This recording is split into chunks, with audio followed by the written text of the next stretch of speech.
सालों से बिछड़ा एक बेटा क्या मिल पाएगा अपनी माँ से? क्या अनिका को आर्यन के सच का पता चल पाएगा या फिर से ये राज राज ही रह जाएगा? रोहित की दादी की जान बचाने के लिए क्या करेगी अनिका? पूरे अस्पताल में अफरा तफरी मची हुई थी। डॉक्टर शालिनी और उनका पूरा स्टाफ रोहित की दादी को लेकर चिंता में था। वहीं दूसरी तरफ आर्यन बार बार अनिका से दादी को बचाने की जिद कर रहा था। मास्क की वजह से आर्यन का चेहरा साफ नजर नहीं आ रहा था, लेकिन उसकी आंखें अनिका को किसी अपने की याद दिला रही थी। अनिका को थोड़ी बेचैनी हुई और उसने आर्यन से कहा, तुम्हारा नाम क्या है? आर्यन थोड़ा सहमा हुआ था। उसने अपनी आंसू भरी आंखें पोंछी और वो अपना नाम बताने ही वाला था कि तभी एक नर्स भागती हुई बाहर आई और उसने डॉक्टर शालिनी से कहा, डॉक्टर प्लीज आईसीयू में चलिए, पेशेंट की हालत बिगड़ती जा रही है। ये सुनते ही डॉक्टर शालिनी और उनका पूरा स्टाफ तुरंत आईसीयू वार्ड में गया। अनिका भी उनके पीछे पीछे वार्ड में चली गई, जहां रोहित की दादी बेहद नाजुक हालत में बेड पर लेटी हुई थी। डॉक्टर शालिनी ने तुरंत रोहित की दादी को देखा। रोहित सर प्लीज, पेशेंट की हालत बहुत खराब है, आपको ऑपरेशन थिएटर में नहीं आना चाहिए। मैम, इन्हें मैंने बुलाया है, ये अपनी दादी माँ को देखना चाहते थे। डॉक्टर अनिका प्लीज आप इन्हें जाने के लिए कहिए, ऑपरेशन थिएटर में बाहर के लोग अलाउड नहीं हैं। शालिनी जी, दादी माँ को बचाने के लिए आपको ऑपरेशन करना होगा। रोहित के ये कहते ही डॉक्टर शालिनी ने अनिका की तरफ हैरत भरी नजरों से देखा।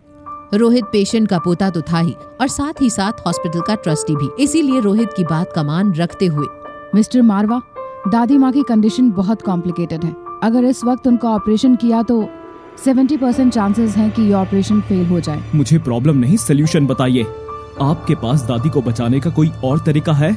एक ट्रीटमेंट है जिसके जरिए दादी माँ को कुछ वक्त के लिए होश में लाया जा सकता है। कुछ वक्त से आपका क्या मतलब है? मेरा मतलब है वो थोड़ी देर के लिए होश में भी आ जाएंगी, मगर इस ट्रीटमेंट के बाद। ट्रीटमेंट के बाद क्या? प्लीज डॉक्टर, जो कुछ भी है साफ साफ कहिए। ऑपरेशन के बाद दादी माँ एक दिन के लिए फिर से पहले जैसी हो जाएंगी, लेकिन एक दिन के बाद वो हम सबको छोड़ के भी। डॉक्टर शालिनी की अपनी बात पूरी करने से पहले ही रोहित के चेहरे का रंग उड़ गया था। एक पल के लिए उसका पूरा शरीर सुन्न पड़ गया था। ऑपरेशन पॉसिबल है। एक्सपेरिमेंट करने का वक्त नहीं है। देखिए मिस्टर मारवा, मेरे बताए हुए ट्रीटमेंट के जरिए दादी माँ को थोड़ी देर के लिए होश में ला सकते हैं, ताकि वो लोगों को बता सकें कि इन सब के पीछे कौन है। आपकी पहली प्रायोरिटी पेशेंट की जान बचाना होना चाहिए, ना कि सही गलत का फैसला करना। आई एम सॉरी मिस्टर मारवा, मुझे बस आर्यन की फिक्र हो रही है। रोहित ने डॉक्टर शालिनी से कोई भी सजेशन लेना बंद कर दिया था। वहीं अनिका के मन में अभी भी आर्यन की झलक घूम रही थी। वो अपनी जिंदगी के सभी तार उस बच्चे से जोड़ने की कोशिश कर रही थी, लेकिन फिर भी वो कुछ समझ नहीं पा रही थी। रोहित के कहने पर अनिका का ध्यान टूटा। मिस अनिका, अब आप बताइए, ये ऑपरेशन हो सकता है या नहीं? यस, दादी माँ का ऑपरेशन हो सकता है। रोहित को अब डॉक्टर शालिनी की बात का फर्क नहीं पड़ रहा था, लेकिन क्या अनिका अपनी बात को लेकर कॉन्फिडेंट थी? ये सवाल रोहित की आंखों में साफ झलक रहा था। The success rate is 90%. Miss Anika, आप ऑपरेशन की तैयारियां शुरू कीजिए। थोड़ी देर में ऑपरेशन थिएटर रेडी हो गया। अनिका सर्जरी के वक्त सिर्फ अपने स्टाफ पर भरोसा करना चाहती थी, इसीलिए पहले से ही उसने अपनी असिस्टेंट लिया को बुला लिया था। लिया भी ये केस देखकर असमंजस में थी और उसने अनिका से कहा, डॉक्टर अमृता, पेशेंट की उम्र बहुत ज्यादा है और रिपोर्ट्स देखकर लग रहा है कि पेशेंट की असली प्रॉब्लम क्लॉटिंग नहीं, उसका हार्ट है। तो फिर आपने ये ऑपरेशन करने का डिसीजन क्यों लिया? तुम टेंशन मत लो, मैं सब मैनेज कर लूंगी। मुझे बस हमेशा की तरह तुम्हारे सपोर्ट की जरूरत है। जैसे जैसे अनिका ऑपरेशन कर रही थी, वैसे वैसे पूरे स्टाफ की धड़कनें तेज होती जा रही थी। 5 घंटे तक चली सर्जरी के बाद थकी हुई अनिका ऑपरेशन थिएटर से बाहर आई, जहां वेटिंग एरिया में इंतजार करता हुआ रोहित भागता हुआ अनिका के पास आया और ऑपरेशन के बारे में पूछने लगा। अनिका को रोहित की बातें मानो सुनाई ही नहीं दे रही थी। उसके कानों में तो बस आर्यन की आवाज गूंज रही थी। कुछ देर बाद रोहित ने अनिका को झकझोरते हुए फिर से कहा, मिस अनिका, मैं कब से दादी के ऑपरेशन के बारे में पूछ रहा हूँ। कैसी है मेरी दादी? ऑपरेशन से पहले कॉरिडोर में जो बच्चा मेरे पास आया था, क्या वो आपका बेटा है? मिस्टर मारवा, मैं आपके बेटे से मिलना चाहती हूँ। कहाँ है वो? आर्यन ऑपरेशन खत्म होने का इंतजार करते करते सो गया था, तो मैंने उसे घर भेज दिया। दादी माँ कैसी हैं डॉक्टर? ऑपरेशन सक्सेसफुल रहा मिस्टर मारवा। अब पेशेंट को होश आने के बाद ही हम आगे का बता पाएंगे। रात बहुत हो गई है। If you don't mind, can I drop you home? No thank you mister Marwah, Anjali मामी ने गाड़ी भेजी है, मैं चली जाऊंगी। जब से अनिका ने रोहित की दादी का केस संभाला है, तब से रोहित के दिल में अनिका ने एक छोटी सी जगह बना ली थी। इतने बड़े ऑपरेशन के बाद जब अनिका अपने घर अकेले जा रही थी, ये उसे ठीक नहीं लगा। इसीलिए रोहित अनिका के पीछे गया। तब अनिका ने फोन निकालकर राजलक्ष्मी को कॉल किया। रोहित उसे छुप कर सुन रहा था। Hi Lakshmi, I need your help. मुझे रोहित मारवा के बेटे के बारे में सारी जानकारी चाहिए, वो भी जल्द से जल्द। ये सारी बातें सुनकर रोहित सोच में पड़ गया। अनिका उसके लिए एक पहेली बनती जा रही थी। उसे समझ नहीं आ रहा था कि अनिका आर्यन के बारे में क्यों जानना चाहती थी। रोहित फिर से ऑपरेशन थिएटर के बाहर चला गया। राजलक्ष्मी ने मजाक करते हुए अनिका से पूछा, चक्कर क्या है मैडम? आखिरकार रोहित मारवा पर नजर पड़ ही गई आपकी? हाँ शट अप लक्ष्मी। अनिका, मैं तुम्हें इतने सालों से जानती हूँ, लड़कों के बारे में पूछना तो छोड़ो, तुम तो किसी को देखती भी नहीं। Now tell me, is he handsome? Handsome तो है। ओहो, बात इतनी आगे बढ़ चुकी है। तो डेट के लिए पहले तुम पूछोगे या उनके ही पूछने का वेट करोगी? लक्ष्मी, मैंने जो काम बोला है वो कल तक हो जाना चाहिए और सारी इन्फॉर्मेशन मुझे ईमेल कर देना। एंड वन मोर थिंग, अपने दिमाग के घोड़े को थोड़ा कम दौड़ाओ, ओके? अंजलि मामी की भेजी कार में अनिका बैठते ही सो गई।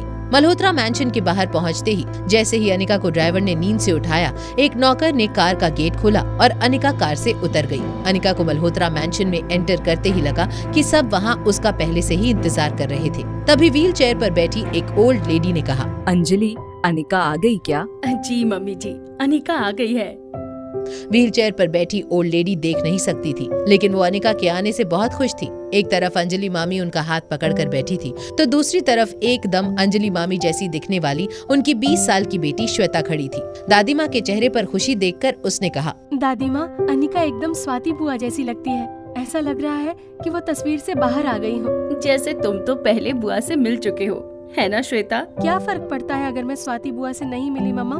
मैं श्योर हूँ अगर आज बुआ होती तो सब कंफ्यूज्ड हो जाते, स्वाति बुआ और अनिका को एक साथ देखकर। अनिका को समझ नहीं आ रहा था कि वो कैसे रिएक्ट करे। जिस गुलेरिया परिवार में अनिका ने अपना बचपन बिताया था, वहाँ उसे वो प्यार कभी नसीब नहीं हुआ। अनिका नानी माँ के पास जाकर बैठ गई। नानी माँ ने अनिका के सर पर हाथ फेरते हुए आशीर्वाद दिया। नानी माँ का हाथ पड़ते ही अनिका की दिन की सारी थकन जैसे गायब हो गई थी। अनिका खुशी से रोने ही वाली थी, तभी श्वेता ने कहा, दादी माँ, जिस बेटी के लिए आप इतने सालों से तड़प रही थी वो आ ही गई। बेटा, इतने साल अकेले कैसे गुजारे तुमने? मैं सोच भी नहीं सकती क्या बीती होगी तुम पर। ये लाचार बुढ़िया कुछ कर भी नहीं पाई तुम्हारे लिए। नानी माँ, सब ठीक था और अब आप लोग मिल गए हो तो सब अच्छा होगा। बहुत रात हो गई है बेटा, तुम बहुत थक गई होगी। चलो मैं तुम्हें रूम में ले चलती हूँ। श्वेता, तुम भी मम्मी जी को रूम में ले जाओ। श्वेता नानी माँ को कमरे में ले जाने लगी। अनिका का मन अभी नानी माँ के प्यार से भरा नहीं था और उसे और बातें करने का मन था। नानी माँ के जाते ही अंजलि मामी भी अनिका को रूम में लेकर चली गई। वहाँ पहुँचते ही अंजलि मामी ने लाइट ऑन करते हुए कहा, ये तुम्हारी माँ का रूम था, जैसा वो छोड़कर गई थी बिल्कुल वैसा ही है।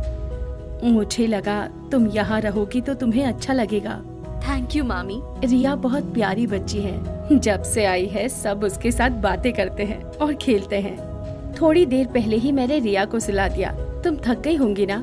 गुड नाइट बेटा। अंजलि मामी के जाते ही अनिका रिया के पास लेट गई। थोड़ी देर बाद उसको एक कॉल आया। अनिका को लगा इतनी रात में कौन हो सकता है। उसने धुंधली आंखों से फोन में देखने की कोशिश की, लेकिन जब उसने टाइम देखा उसके होश उड़ गए। सुबह के 9 बज चुके थे कि तभी बाहर से गेट पर अंजलि मामी के नॉक करने की आवाज आई। अनिका, अनिका गेट खोलो बेटा, हॉस्पिटल से कॉल आया है। रोहित की दादी को लेकर इमरजेंसी है, तुम्हें तुरंत बुलाया गया है। लेकिन अचानक कैसे हुआ क्या मामी? बेटा, रोहित का फोन आया था। वो दादी माँ की तबीयत को लेकर टेंशन में लग रहा था और तुमसे बात करना चाहता है। अनिका को भी टेंशन हो गई कि कहीं हॉस्पिटल में किसी ने दादी माँ को कोई गलत मेडिकेशन या ट्रीटमेंट तो नहीं दे दिया। तभी उसके फोन की घंटी बजी। मिस अनिका, दादी माँ को अब तक होश नहीं आया। You have to do something fast. कहीं दादी माँ को। Please calm down mister Rohit, I am sorry, लेकिन मुझे ये बात आपको कल ही बता देनी चाहिए थी। ऑपरेशन के टाइम दादी माँ का शरीर बहुत कमजोर था, इसलिए उनको होश आने में कम से कम 3 से 4 दिन लग जाएंगे। ओह, क्या इस बात की वजह से आपकी फैमिली वालों ने आपसे कुछ कहा? आई मीन आप टेंशन मत लीजिए, बड़ी फैमिलीज में ऐसा हो जाता है। क्या आप दादी माँ को देखने कल आ सकते हैं? क्या आपका बेटा भी हॉस्पिटल में है? नहीं, मगर आप ये क्यों पूछ रही हैं? कुछ नहीं, बस ऐसे ही। एंड यू नो मिस्टर मारवा, आज मेरी अपॉइंटमेंट्स पहले से ही फिक्स्ड है। एंड डोंट वरी, आपकी दादी माँ एक सेफ एनवायरनमेंट में है। फोन रखकर रोहित आईसीयू की विंडो से अपनी दादी को देखने लगा। अचानक रोहित के मन में ख्याल आया कि आखिर अनिका ने उसके बेटे के बारे में क्यों पूछा। अनिका के इंटेंशंस को लेकर रोहित के मन में शक बढ़ता ही जा रहा था। रोहित को परेशान देखकर धीरज रोहित के पास आया। क्या हुआ, तबीयत कैसी है? कुछ दिनों में उन्हें होश आ जाएगा। Oh thank God, that's a good news. पर तुम्हें क्या हुआ रोहित? तुम टेंशन में नजर आ रहे थे।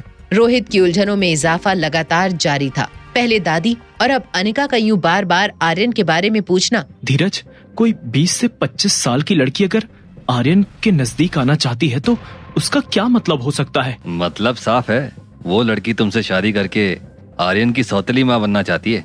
अब इम्पोर्टेंट ये है, क्या तुम्हें वो पसंद है या नहीं? अगर मैं कहूँ कि उस लड़की को मुझ में इंटरेस्ट नहीं है तो? 25-26 साल की लड़की तुम्हारी बहू बनने के सपने देख रही होगी। आर्यन तो अभी बहुत छोटा है। अच्छा, अगर आप फ्री हो तो क्या मुझे बलवीर सर की एकेडमी ले जा सकते हो? रोहित ने धीरज की इस बात का कोई जवाब नहीं दिया और आईसीयू वार्ड से बाहर की तरफ चलने लगा। धीरज उसके पीछे गया। कहाँ जा रहे हो आप? आर्यन को पिकअप करके मैं सर से मिलने जा रहा हूँ। तुम आना चाहते हो तो चलो। रोहित जैसे ही बलबीर सर से मिलने के लिए निकला, वहीं मल्होत्रा हाउस में अनिका ने जब अपने लैपटॉप को खोला तो सबसे पहले उसकी नजर राजलक्ष्मी के ईमेल पर गई। मैंने अपने बॉयफ्रेंड से कहकर मिस्टर मारवा का कंप्यूटर हैक करवा लिया है। इस मेल में एक डॉक्यूमेंट है जिसमें मिस्टर रोहित मारवा की बचपन से लेकर आज तक की लाइफ की सारी इन्फॉर्मेशन है। मगर एक बात बहुत सरप्राइजिंग है कि उनके बेटे के बारे में कोई इन्फॉर्मेशन मौजूद नहीं थी। राजलक्ष्मी का मैसेज पढ़कर अनिका निराश हो गई थी। अनिका ये जानना चाहती थी कि जब मिस्टर रोहित मारवा की शादी ही नहीं हुई थी तो फिर आर्यन उनका बेटा कैसे हो सकता था। तभी रिया हाथ में एक बॉल लेकर बेडरूम में आई। मम्मा, नीचे क्यों नहीं आती? और तुमने मुझे कहा था ना कि आज मुझे बलवीर अंकल से मिलाने ले जाने वाली हो। बहुत मजा आएगा, मैं भी मार्शल आर्ट सीखूंगी। ये रिया के इस एक्साइटमेंट को देखकर अनिका ने फौरन अपना फोन चेक किया तो देखा कि बलवीर सर के 10 मैसेजेस आए हुए थे। अनिका ने उसी वक्त बलवीर सर को वीडियो कॉल किया। भरी जवानी में बुढ़ी हो गई हो, सूरज माथे पे चढ़ गया है और तुम हो जिसकी नींद ही नहीं खुली। अगर मुझे पहले पता होता तो मैं रिया को लेने के लिए किसी ड्राइवर को भेज देता। अनिका ने इशारे से बलवीर सर को चुप रहने के लिए कहा और फिर फोन का कैमरा रिया की तरफ किया तो रिया को देखते ही बलवीर सर का सारा गुस्सा गायब हो गया और वो रिया को देखकर इमोशनल हो गए। मैं और मम्मा अभी आपसे मिलने आ रहे हैं। तो बादशाह, फिर देर किस बात की, जल्दी आ जाओ। आप बस आंखें बंद करके खोलिए, हम वहाँ पहुँच जाएंगे। वहाँ ब्रह्मपुत्र मार्शल आर्ट्स एकेडमी में रोहित, धीरज और आर्यन रिसेप्शन पर बलवीर सर का वेट कर रहे थे। सामने दीवार पर बलवीर सर की सारी ट्रॉफीज, देश विदेश के बड़े पहलवानों के साथ उनकी फोटोज लगी हुई थी। थोड़ी देर बाद बलवीर सर ट्रेनिंग सेंटर से रिसेप्शन हॉल में आए। उनका चेहरा देखकर लग रहा था कि वो रोहित मारवा को यहाँ देखकर खुश नहीं थे। आज यहाँ क्यों आए हो? क्या तुम्हारा गुरु सुखबीर भगवान को प्यारा हो गया? मैं यहाँ सुखबीर सर के कहने पर नहीं आया। मैं चाहता हूँ आप मेरे बेटे को अपना स्टूडेंट बना लें। बलवीर सर के चेहरे के हाव भाव ये साफ बता रहे थे कि उन्हें इसमें कोई इंटरेस्ट नहीं था। तभी उनकी नजर आर्यन पर पड़ी। रिया बेटा, तुम? मैं रिया नहीं, आर्यन हूँ। सर, लगता है आपको कोई गलतफहमी हो गई। अच्छा, तुम रिया नहीं आर्यन हो? क्या मैं आपको लड़की लगता हूँ? सर, ये मेरा बेटा आर्यन है। मैं चाहता हूँ कि आप इसे मार्शल आर्ट सिखाएं। क्या सच में ये तुम्हारा बेटा है? हाँ, आर्यन मारवा मेरा बेटा है। लेकिन आप ऐसे क्यों पूछ रहे हो? बलबीर सर के हाव भाव से ये साफ नजर आ रहा था कि उन्हें आर्यन को ट्रेन करने में कोई दिलचस्पी नहीं थी। इससे पहले कि बलबीर सर किसी न किसी तरीके से आर्यन का एडमिशन रिजेक्ट करते, रोहित ने ललकारते हुए कुछ ऐसा कहा जिससे सुनते ही रिसेप्शन एरिया में खड़े सभी लोग चौंक गए। ठीक है, फिर मैं आपकी अकेडमी को चैलेंज करता हूँ। अगर आपके किसी काबिल रेसलर को मैंने हरा दिया तो आपको आर्यन को एडमिशन देना पड़ेगा। भाई, ये क्या बोल रहे हो तुम? एक बार आसपास खड़े मुस्टंडे को तो देख लो, ये लोग तुम्हारा कीमा बना देंगे। रोहित ने धीरज की बातों को ऐसे अनसुना किया जैसे वो बातें उसके कानों तक पहुंची ही ना हो। रोहित बस किसी भी कीमत पर आर्यन का एडमिशन इस अकेडमी में करवाना चाहता था। तो वहीं दूसरी तरफ बलबीर सर को ये समझ आ गया था कि हो ना हो यही अनिका का खोया हुआ बेटा हो सकता है। मिल गया, आखिरकार ये मिल ही गया। कौन मिल गया? आप किसकी बात कर रहे हो? अरे, मेरा मतलब था कि मुझे मेरा शिष्य मिल गया। रोज शाम को ट्रेनिंग खत्म होने के बाद आर्यन को ले जाना। अब तुम लोग जाओ यहाँ से। सर, काफी सालों से मुझे भी आपसे मार्शल आर्ट सीखना था। मुझे भी आप अपना स्टूडेंट बना दीजिए। बिल्कुल नहीं, तुमने ये सोच भी कैसे लिया कि तुम मेरे स्टूडेंट बन सकते हो? मेरे स्टूडेंट बनने के लिए पहले काबिल बनो। बिना किसी हिचकिचाहट के बलबीर सर ने सरेआम धीरज को जलील कर दिया था। इसके पहले कि धीरज हिम्मत जुटाकर बलबीर सर को कुछ बोल पाता, वो आर्यन का हाथ पकड़कर ट्रेनिंग सेंटर की ओर चले गए। मुझे रिजेक्ट करके आप आर्यन जैसे बुद्धू और कमजोर लड़के को एडमिशन दे रहे हो? एक दिन ये आपकी एकेडमी को ले डूबेगा और उस दिन आप जरूर पछताओगे। धीरज, गुस्से में कुछ भी मत बको। अगर सर ने मना किया है तो कुछ ना कुछ कमी देखी होगी तुम्हारे अंदर। माना कि मैं तुम्हारे जितना इंटेलिजेंट नहीं हूँ, लेकिन आर्यन जितना बेवकूफ भी नहीं। आखिर मुझ में क्या कमी है? एक छोटे बच्चे के साथ खुद को कंपेयर कर रहे हो और तुम पूछ रहे हो क्या कमी है तुम में? रोहित की इस बात का धीरज के पास कोई जवाब नहीं था। वो गाड़ी में बैठकर वहाँ से निकल गया। वहीं दूसरी ओर बलबीर सर आर्यन को ऑफिस में ले जा रहे थे। अकेडमी की खराब हालत देखकर बलबीर सर ने कहा, अकेडमी को मरम्मत की काफी जरूरत है। मैं भी अब बूढ़ा हो रहा हूँ, इसलिए मैं चाहता हूँ कि कुछ सालों बाद मेरे होनहार स्टूडेंट इस अकेडमी को आगे बढ़ाएं। आज से तुम मेरे शिष्य हो और मैं इस बात से बहुत खुश हूँ। मेरे एडमिशन की वजह से? हाँ बेटा, क्योंकि इस वजह से ही अनिका को उसका खोया हुआ बेटा मिलने वाला है। तुम जानते नहीं, लेकिन पिछले 6 सालों से वो तुम्हारी तलाश में थी। कुछ देर में तुम्हारी जुड़वा बहन और अनिका यहाँ पहुँचते ही होंगे। अनिका के आने की खबर सुनते ही एक पल में ही मानो आर्यन की दुनिया पलट गई। वो सच जो आर्यन और रिया बड़े ही शातिर तरीके से छिपाते आ रहे थे, वो सच अब सबके सामने आने वाला था। बलबीर सर ने आर्यन के चेहरे पर झलकता डर 1 सेकंड में पकड़ लिया। क्या हुआ? तुम्हें तुम्हारी माँ से नहीं मिलना? नहीं। क्या तुम पहले से अनिका को जानते हो? क्या तुम्हें वो अच्छी नहीं लगती? ऐसी बात नहीं है, मॉम तो बहुत अच्छी है, लेकिन अभी मॉम और डैड को सच बताना ठीक नहीं होगा। इसलिए मैंने और रिया ने डिसाइड किया है कि जब तक मॉम दादी माँ का ऑपरेशन ना पूरा कर दे, तब तक इस बात को राज रखेंगे। आर्यन और रिया की सूझबूझ से बलबीर सर हैरान हो गए थे। इतने छोटे बच्चों में इतनी समझ देखकर बलबीर सर को यकीन हो गया था कि ये दोनों बच्चे इस अकेडमी का नाम रोशन करेंगे। तो आज से मार्शल आर्ट सीखने के लिए तैयार? लेकिन सर, आपको एक प्रॉमिस करना पड़ेगा। कैसा प्रॉमिस? यही कि आप मेरे और रिया के बारे में डैड और मॉम को नहीं बताएंगे। अगर मैं तुम्हारी बात ना मानूं तो फिर मैं आपका स्टूडेंट नहीं बन पाऊंगा।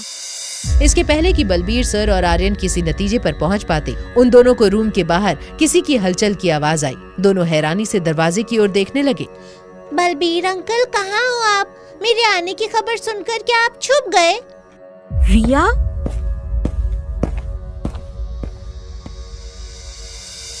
क्या बलबीर सर बनेंगे आर्यन और अनिका के मिलने की वजह? ये चौंका देने वाले सच का सामना आखिर कैसे करेंगे रोहित और अनिका? अनिका मिल पाएगी अपने बेटे आर्यन से या किस्मत फिर से खेलेगी कोई नया खेल? जानने के लिए देखिए अगला एपिसोड सिर्फ पॉकेट एफएम के YouTube चैनल पर। और एक लड़की को देखा तो के सारे एपिसोड्स को सुनने के लिए डिस्क्रिप्शन में दी हुई लिंक से डाउनलोड कीजिए पॉकेट एफएम।